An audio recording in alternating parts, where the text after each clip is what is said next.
Washington.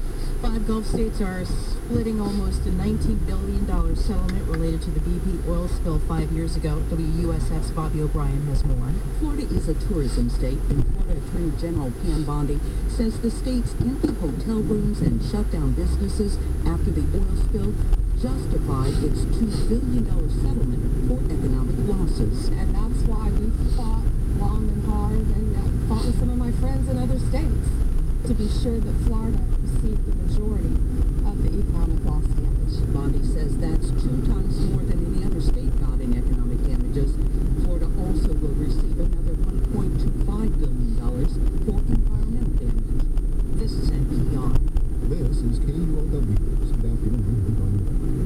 A few minutes past the last minute, the Washington legislature renewed an expiring tax incentive to promote non-polluting plug-in cars.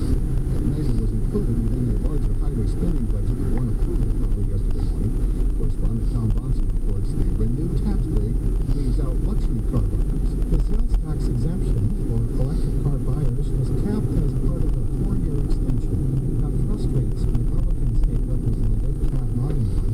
He explained the tax break is now limited to new plug-in cars that cost less than $35,000. So here, at the most crowded price point of our new vehicles, we've put in a cliff, and we're picking winners and losers. Based on today's sticker prices, Nissan Leafs and Kia Soul EVs would sell tax-free, while Tesla and BMW electric models would be fully taxed.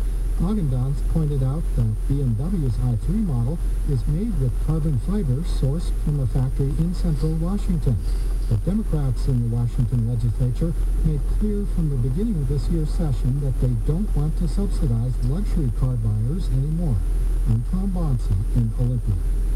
The wildfire that scorched part of a Wenatchee neighborhood this week is now substantially contained. Firefighters spent last night attacking hotspots at the Sleepy Hollow fire. Some 30 homes have been destroyed earlier this week by the flames. Shelley Granger is among those who lost their homes. I think you just take it day by day, and you just, there's moments of you try to find a little funny sometimes, or the little things might make you cry. Granger spoke with Como TV. Investigators have ruled out any natural causes, such as lightning. A fire official Wednesday said it was likely human-caused. But they're still looking into whether the fire was set on purpose or by accident. Some 4.5 square miles will burn. I'm Brian Gregory, KUOW News. At 12:06. Support for NPR comes from Frederica and Howard Stevenson, supporting Olin College and its work in collaboration with other educators around the world to revolutionize engineering education and ignite the next generation of engineering innovators. Learn more at olin.edu. 81 degrees now. Expect a high this afternoon in the low 90s with sunshine in the Seattle area.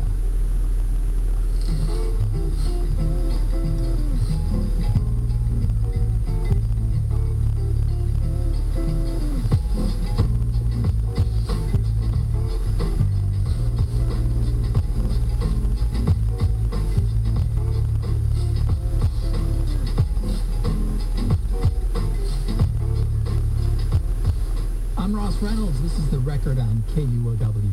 Grab an iced tea and join us. Today marks the official start of the summer crabbing season, and the forecast is for lots and lots of Dungeness crabs. Great news for crabbers like Langdon Cook. I actually pull on a wetsuit and a heavy diving belt, and I go swimming around in Puget Sound, chasing crabs on the bottom. Langdon Cook is a forager and writer, and his crabbing methods are a little extreme.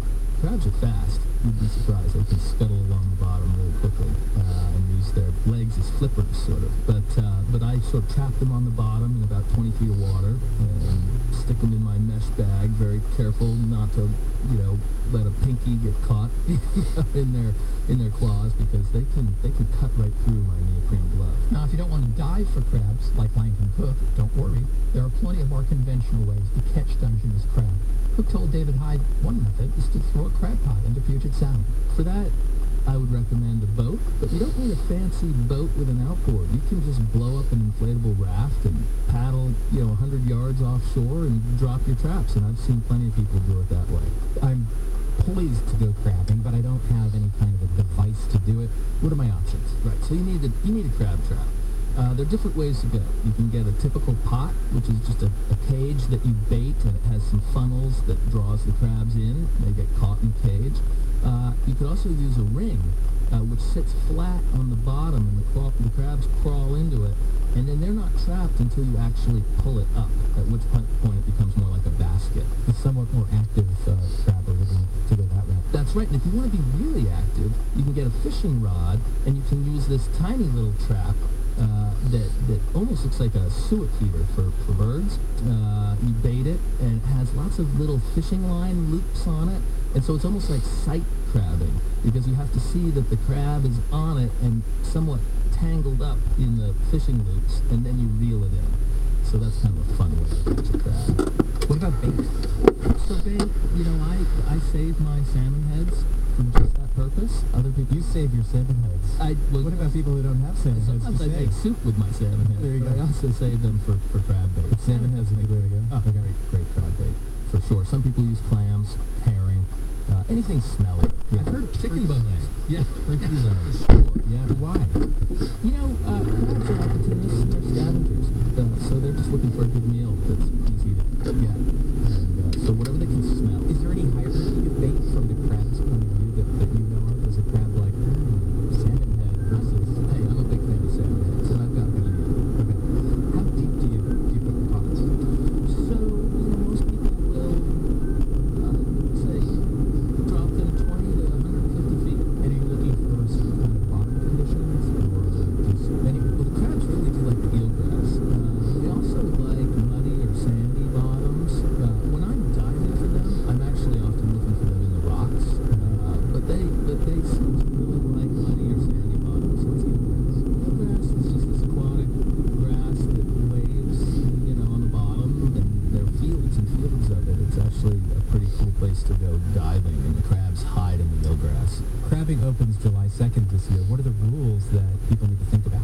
Good question. So, first of all, you need a license if you're 15 or older. And also, very important, you need a crab endorsement. This is relatively new, I think, since 2007, and that you have to pay a little extra for. Everybody needs a crab endorsement, and that comes with a crab catch card. So, after you've caught your day's crabs, you have to mark them on a catch card, and you have to send that in at the end of the season, or you will be fined. And this is how the Department of Fish and Wildlife basically determines the seasons and the openings and how many crabs we can catch and all that good stuff. They need information. They need data. So you want to follow that to make sure there's going to be enough crab for you next year. That's right. All right, I'm looking at a bucket full of fresh Dungeness crab. What do I do next? Okay. I think the easiest, especially if you're